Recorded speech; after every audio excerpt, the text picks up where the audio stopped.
Boy, let me tell you something. I promised y'all the other day, I thought it was about to go completely down. I mean, we are doing so many joint exercises with the Panamanians, with other forces from the Caribbean, and now we're doing exercises 20 miles from the coast of Venezuela off of Trinidad and Tobago.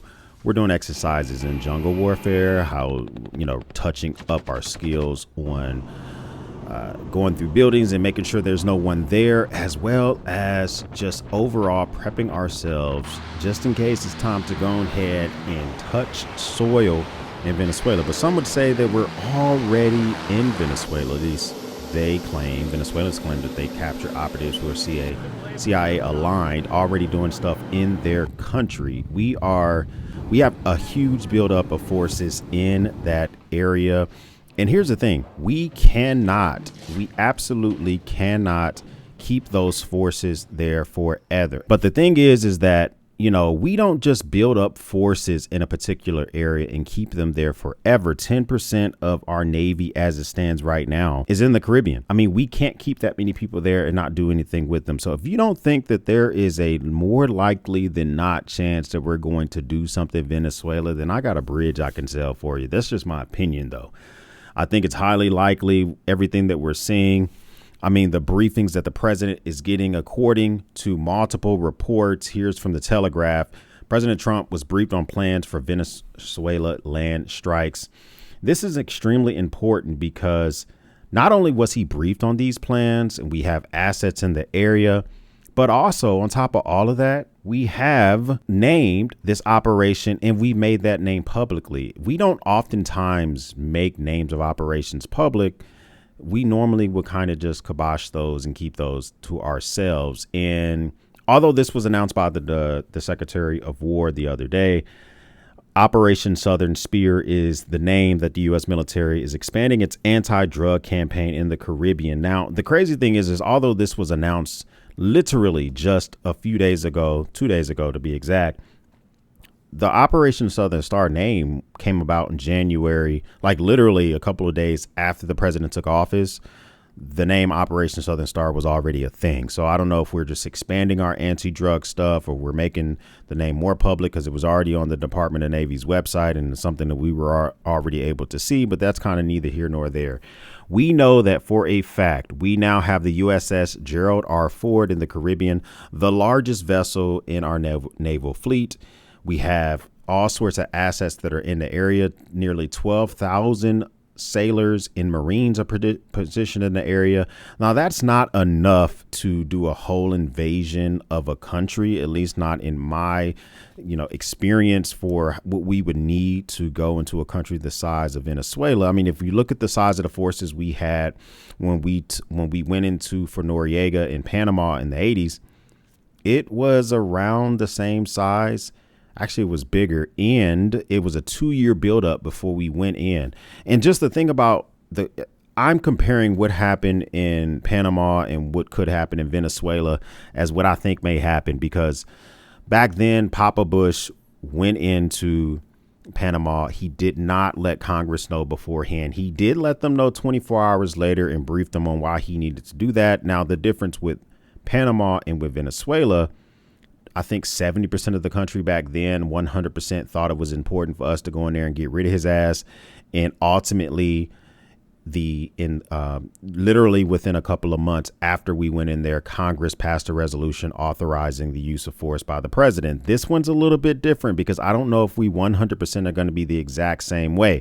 Now, the Venezuelan president, Maduro, urges President Trump to avoid a forever style Afghanistan war. He has plussed up his ground forces there. He's 62 years old. He has a $50 million bounty on his head.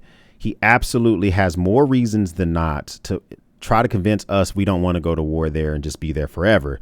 But we've been flexing on their asses. We've been sending bombers and aircraft carriers and personnel and submarines and destroyers and just anything you can think of.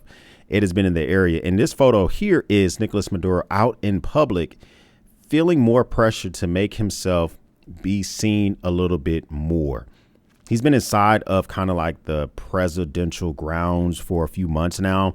And to see him come out, to see him actually being out there in front of folks, I think it shows how much pressure he feels like he's under and how much he's actually starting to reach out to more allies now to get more help.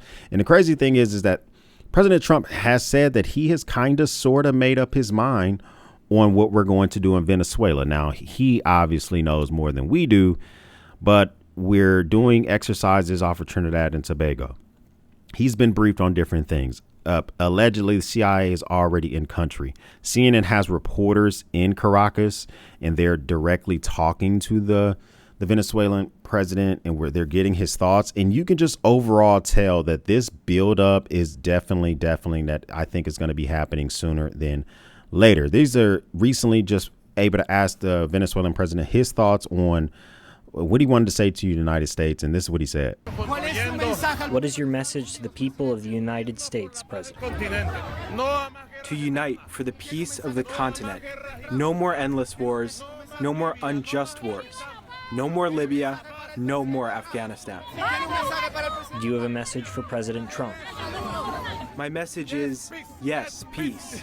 Yes, peace. So he is looking for peace. He does not want absolutely for us to go in there. And we're seeing from Marco Rubio, the Secretary of State, we're seeing from all sorts of different parts of the government that says that if you stop sending narco boats to America, this all could stop tomorrow. I don't know if I 100% know that will be the case, because I think it's deeper than that. I think it has to do with that oil, baby. Like I've said in multiple videos before, I think it has to do with the regime change. I think that we are slated to have someone in there who will be a little bit more willing to not have the state control the oil, but let our companies go back in there.